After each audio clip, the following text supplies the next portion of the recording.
اعوذ باللہ من الشیطان الرجیم بسم اللہ الرحمن الرحیم۔ ہارون رشید کے زمانے میں سندھ کے کچھ ایسے لوگ ہوا کرتے تھے جن کو خلافت کی طرف سے بڑی بڑی ذمہ داریاں سونپی جاتی تھیں۔ اب انانی حکومت سنبھالنے کے بعد ہارون رشید نے اپنی زندگی کا پہلا حج کیا۔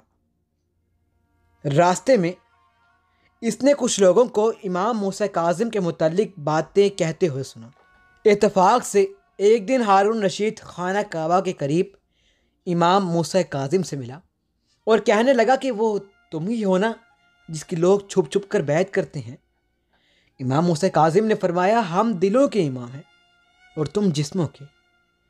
پھر ہارون رشید نے امام سے پوچھا کہ تم کس دلیل سے کہتے ہو کہ ہم ذریعت رسول ہیں، حالانکہ تم تو علی کی اولاد میں سے ہو اور ہر شخص اپنے دادا سے منسوب ہوتا ہے اور نانا سے کوئی بھی نسبت نہیں رکھتا۔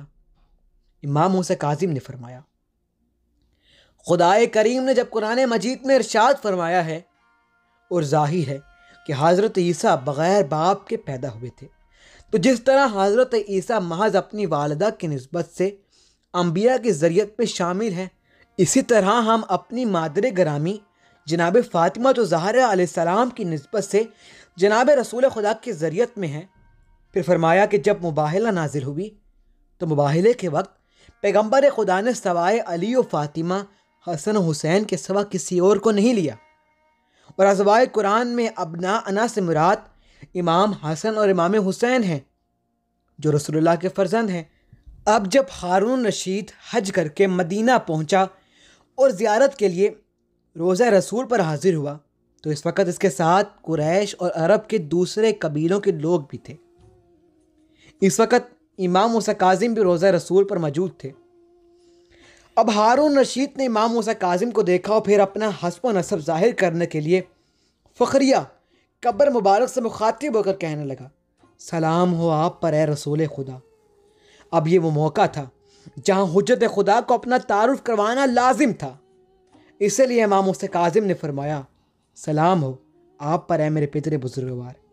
یہ سنتے ہی ہارون رشید کا چہرہ آگ بگولا ہو گیا اور امام موسیٰ کاظم کو اپنے ساتھ بغداد لے گیا، جہاں اس نے آپ کو قید کر دیا۔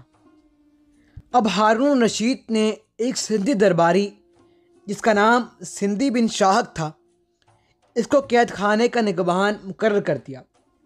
وہ اپنی بہن کے ساتھ قید خانے کی نگہبانی کا فرائض سر انجام دیتا تھا، لیکن اتفاق کی یہ بات تھی وہ دونوں محبان اہل بیت تھے۔ اب ایک مرتبہ اس مومنہ سندھی عورت کو ہارون رشید نے زندان سے بلا کر امام کے روزمرہ کے حالات معلوم کیے۔ اب اس نے بتایا کہ جب میں حضرت کے پاس گئی اور میں نے ان سے کہا میں آپ کی خدمت کے لیے حاضر ہوئی ہوں، تو آپ نے ایک طرف اشارہ کر کے فرمایا کہ جب یہ لوگ میرے پاس موجود ہیں تو پھر مجھے آپ کی کیا ضرورت ہے۔ میں نے جب اس طرف دیکھا تو جنت زمین پر آراستہ ہے اور حور و غلامان موجود ہیں۔ ان کا حسن و جمال دیکھ کر میں سجدے میں گر گئی اور اللہ کی عبادت کرنے پر مجبور ہو گئی۔ اے بادشاہ، میں نے وہ چیزیں کبھی بھی نہیں دیکھی تھی جو قید خانے میں میری نظر سے گزری۔ بادشاہ نے کہا، تو نے وہ خواب دیکھا ہوگا؟ اس نے کہا، نہیں، میں نے اپنی آنکھوں سے دیکھا ہے۔ یہ سن کر ہارون رشید نے کہا، اس خاتون کو ایسے مخصوص مقام پر پہنچوا دو تاکہ کسی کو یہ واقعہ بیان نہ کر سکے۔ اب راوی کہتا ہے، وہ سندھی مومنہ خاتون تاحیات مشغول عبادت میں رہی، اور جب کوئی اس سے نماز وغیرہ کے سوال پوچھتا تھا تو وہ جواب میں اس طرح کہتی تھی، میں نے اپنے امام موسیٰ کاظم کو اس طرح عبادت کرتے ہوئے دیکھا ہے۔ یہ پاکیزہ عورت امام موسیٰ کاظم کی شہادت سے چند دن پہلے وفات پا گئی۔